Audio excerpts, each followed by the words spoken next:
No price talk and no Lambos. This is not another crypto podcast. Welcome to Ignition. I'm your host, Jillian, and each week we will be looking at the problems solved by blockchain. I'll be going deep with the people building the apps and communities which are changing the world around us. Well, hello and welcome to 2019. We are back here with the EOS Dublin podcast, Ignition, with me, Jillian Gotzel. And today I have a very unusual guest. He's not your average EOS guest. He's not your average guest at all. His name is David Margulies. No, I'm getting that wrong. Tell me, David. Margulies. I'm cutting it too hard. And you're also known in Telegram by the nickname Doghouse. People might know you better by that. So, David, yes, you are very kind to take my call today. And you introduced yourself earlier on as a dilettante, and you are an involved independent in governed blockchains. What does that mean? I also describe myself as a gadfly. And in the past, I have described myself as the grit that causes the oyster to make the pearl. I see my role as going around and irritating the crap out of people until they do better. That's cool. Actually, that's a very nice idea. I might steal that, actually. So you're a grumpy thing who says what he thinks with the intention of creating beauty. Yeah, I'll go with that. Maybe not grumpy, but definitely, you know. No, grumpy is correct. Grumpy is correct. Well, I think it's the beauty I question. I'm not sure I'm after beauty. I'm more after a pragmatic solution that works. Okay, that's cool. So what is your opinion of governed blockchains? When you first were introduced to EOS as a governed blockchain, did you go, wow? Or did you go, maybe not? I'm not a big fan of blockchain in general. I think it's a very good technology for a very niche section of society. It has not yet come into its own. And as long as we're focused on token price rather than on the utility of the technology, we're not going to find success, especially not mainstream success. We also need a user experience that is less intimidating. Mm-hmm. I'd be with you on both those points. I think we've let the libertarian mindset overwhelm the more practical applications of this technology. But that's neither here nor there. You asked about governed blockchain, and I'm very much in favor of the idea of governance. I think that anytime human beings are involved, there are rough edges that need to be worked out. And if you say it's all code, and if it's not in the code, it doesn't exist, well, then what you're saying is whoever has mastery of the code wins. That's interesting. And so how does governed then? That's no different than saying he who has the gun wins. I'm bigger than most of the people I meet. So he who has he who is more likely to punch the other person wins. These are not a good way to run a society. Governance says we are a society and we have rules and standards. And even when they are unenforceable, we are willing to signal virtue and say, this is what we want. Even if we are incapable of achieving it, we want this ethical behavior. We want fair treatment of all. Not just he who has the code or he who has the gun. That's very important. So you think without governance, without governed blockchains, we're just swapping one form of control for another? Absolutely. And I worked in finance and retail lending and credit cards specifically, and insurance for a number of years. And I very clearly saw the power dynamic of the people with the information abusing the people without the information. We have the same dynamic in a code as law situation. If we say that anything you do on the chain must be absolutely code, then you're just saying that the developers win, which is no better than the banks win. Although I know many of the people involved are developers and will think, well, that's fair. But I suppose there's no guarantees. It's like I tend to root for the underdog, even when the underdog. I suppose it's a bit like it could be a bit like Animal Farm.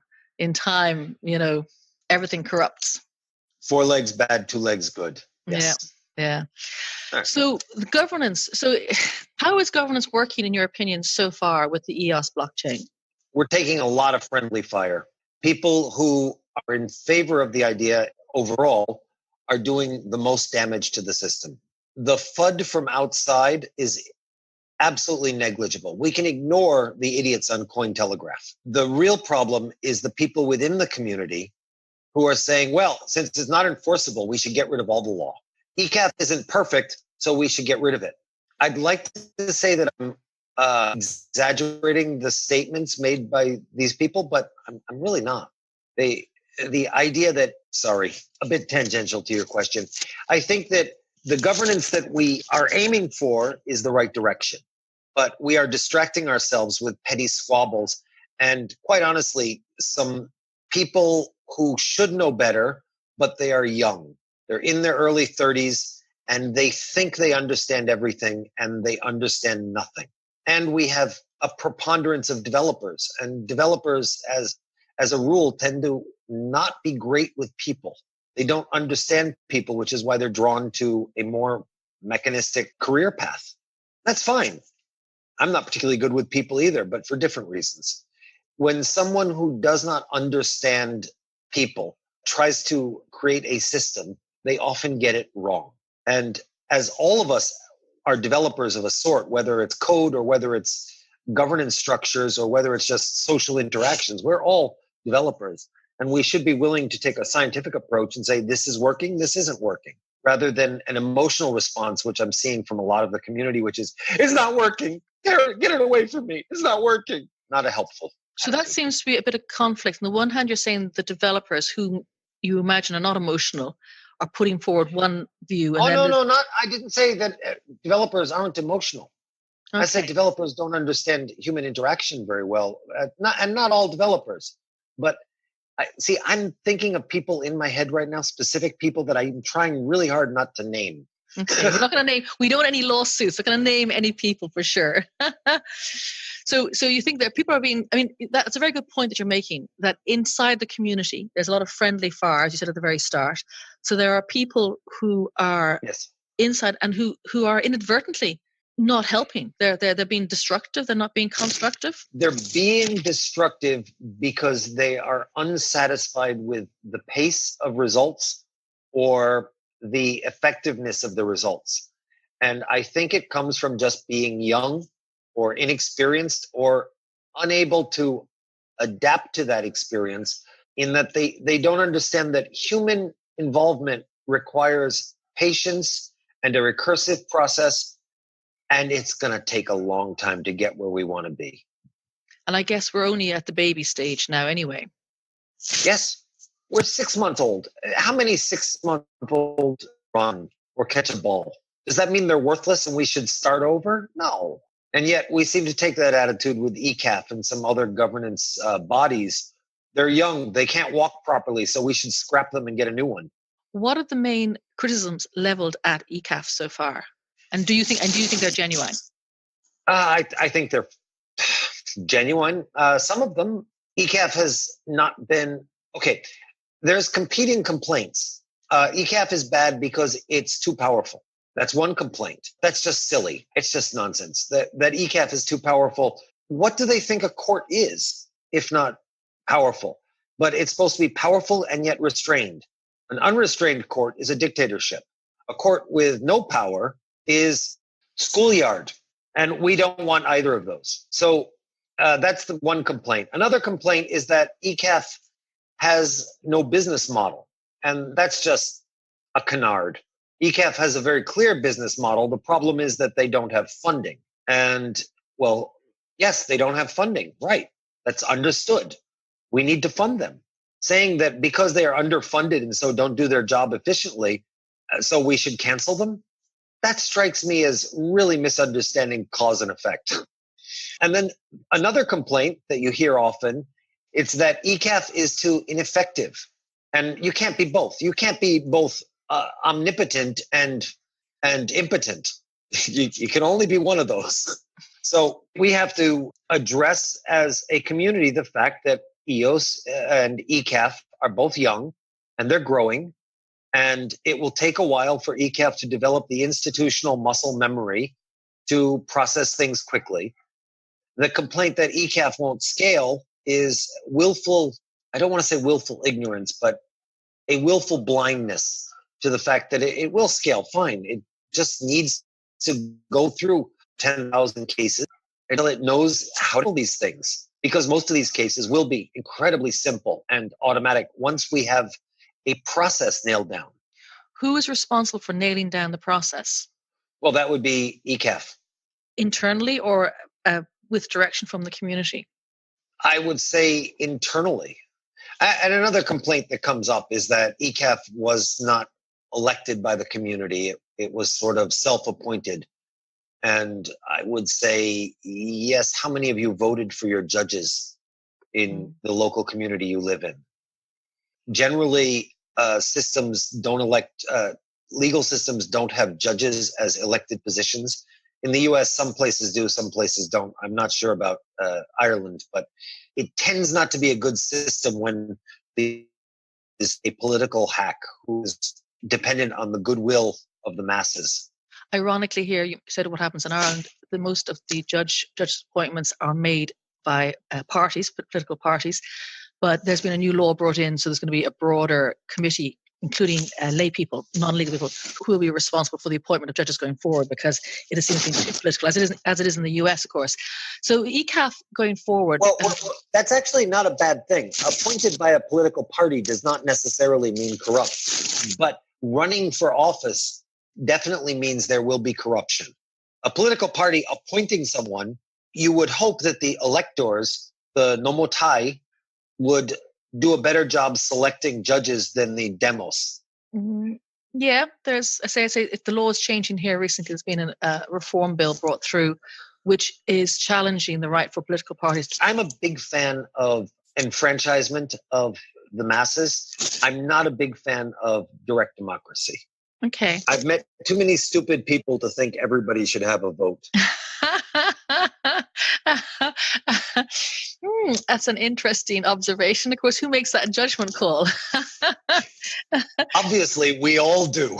Do you know what's interesting?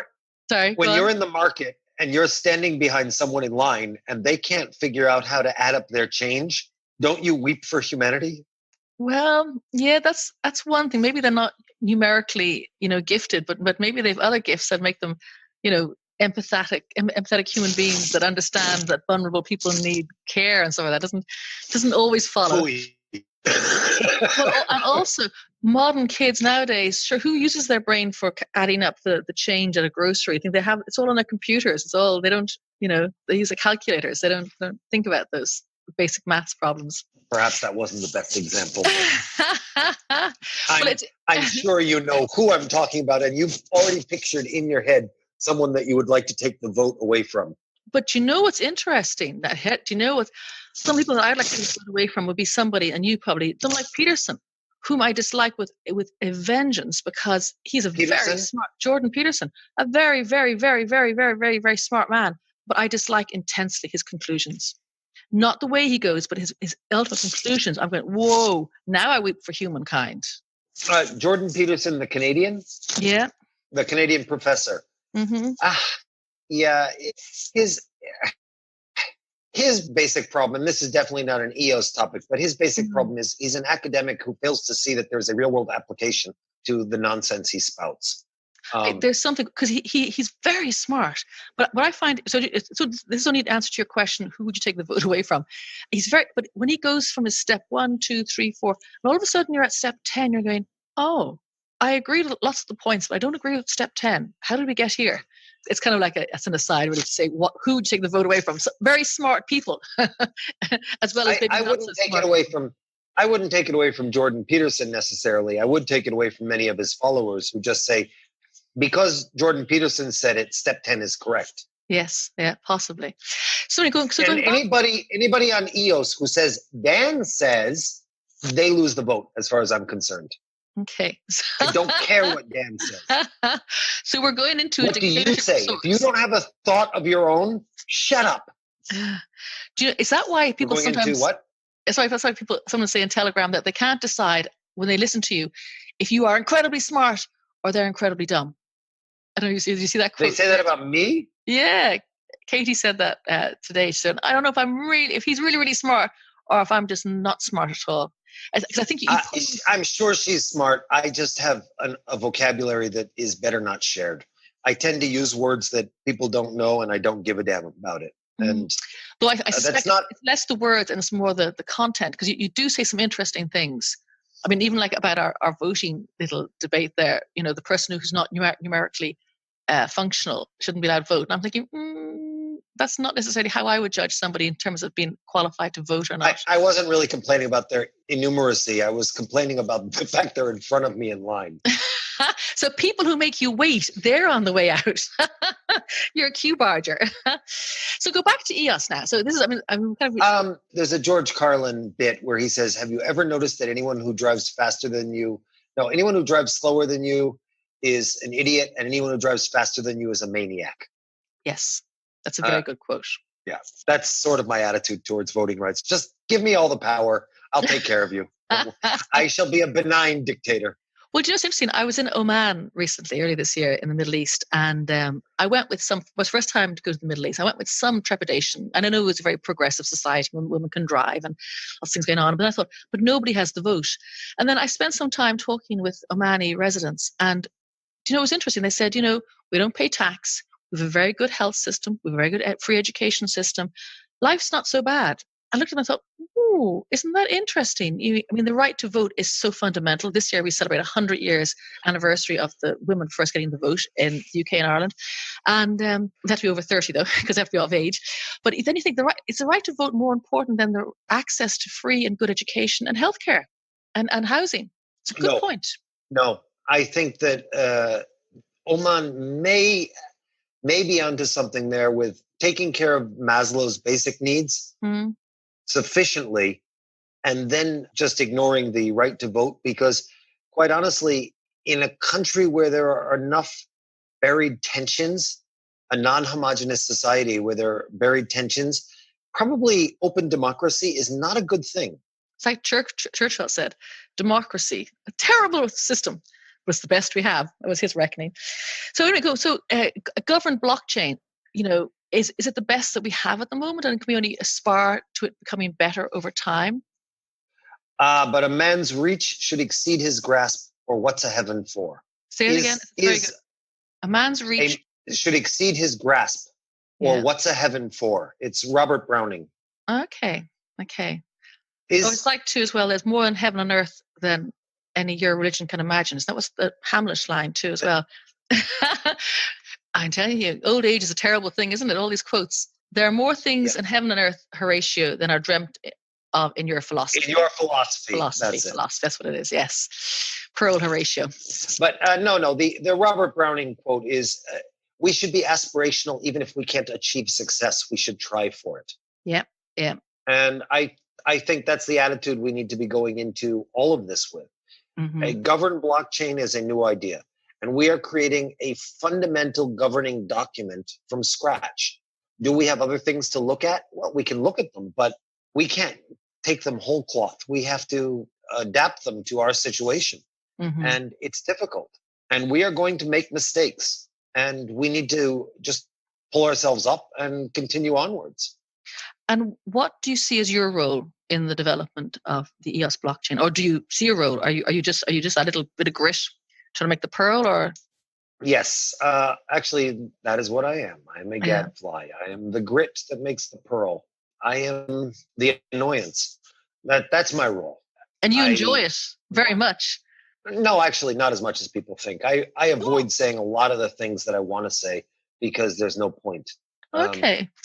I have this image of you, and I've only been speaking to you for a few minutes, sort of this mischievous sort of going, I'm going to say this now. Put the cat amongst the pigeons. I'm not so much so. I will disturb things if I disagree vehemently, but I won't argue with people that are clearly not going to listen. Mm-hmm. There's a mathematician who said, I've had 1,000 arguments on this subject and I've won every one and I've convinced no one. And that's very much the feeling that you get in Telegram, where it's the same argument again and again on the same subjects and no one changes their minds. Sometimes so at some point you stop arguing with them and you just go on and do it. Well, I was interviewing Thomas Cox there recently. He had a very good point. He said, when you're arguing with somebody and you are convinced of the accuracy and the the whole importance of your argument and the sincerity with which you argue it, and you're arguing to someone who has the complete opposite view, it is very hard to extend the same sort of tolerance that they too might be speaking from what they consider their point of truth. And the reason why they're not agreeing with you is just because they are equally convinced. It's hard to think that they also come from a point of equal sincerity. Thomas is absolutely right. And he and I have had similar conversations. It's absolutely true that everybody has a relative position. And I definitely do not want to start fights for the sake of fights. And I think that there are a lot of well-meaning, well-intentioned people who have the opposite sides of issues that I have. I will fight for my position, but I respect their position.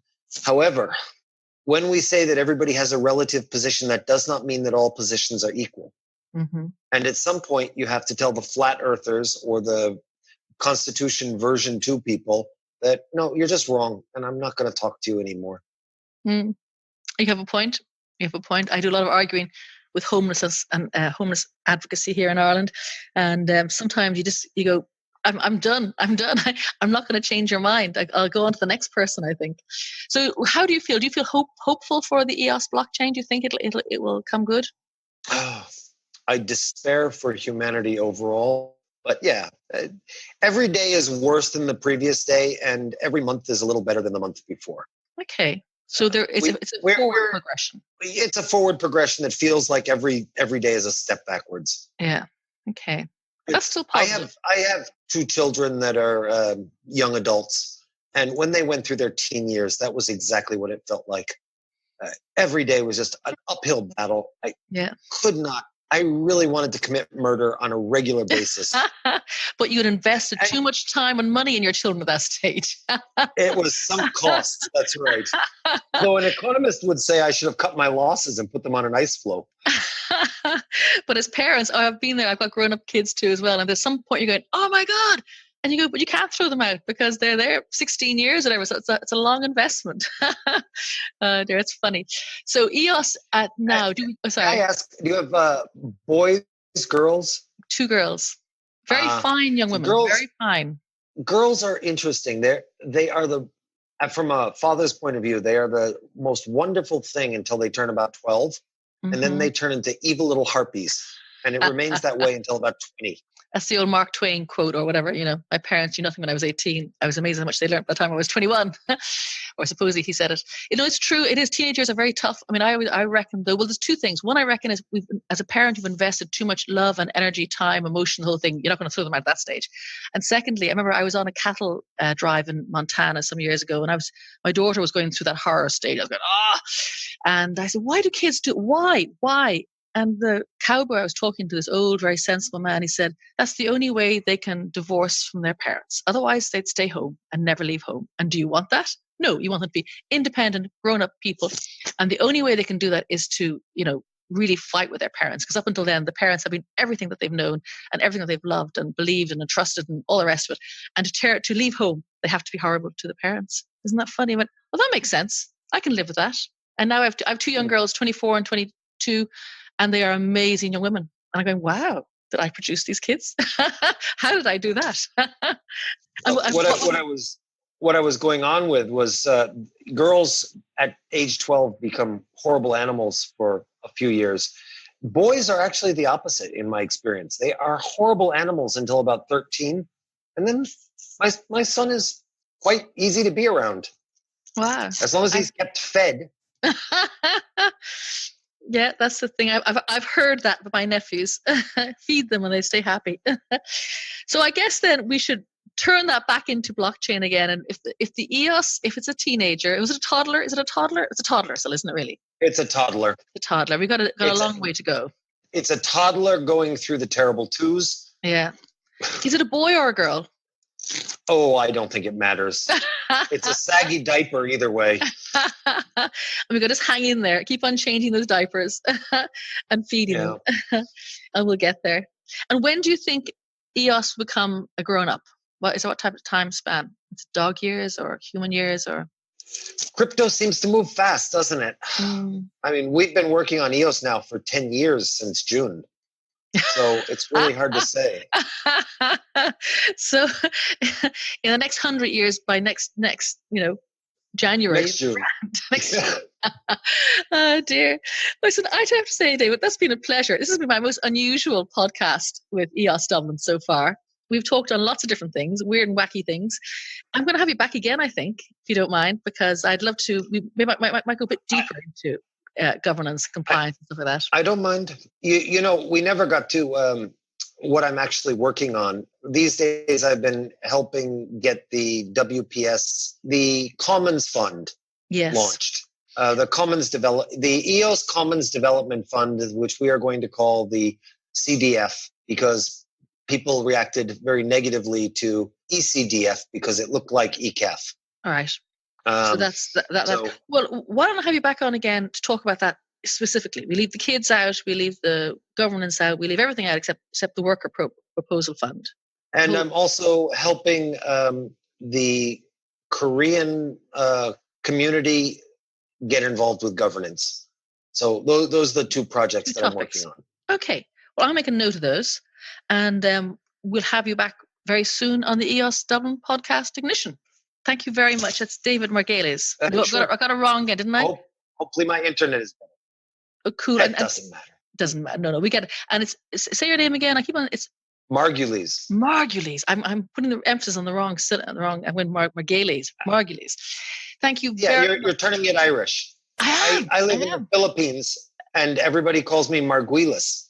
Margulies. So, okay, or Margulies. That looks right to them. Margulies. I don't know. We could have fun with your name. Famous British actress Miriam Margolyes. Oh, she's Harry Potter. Yes. Yes.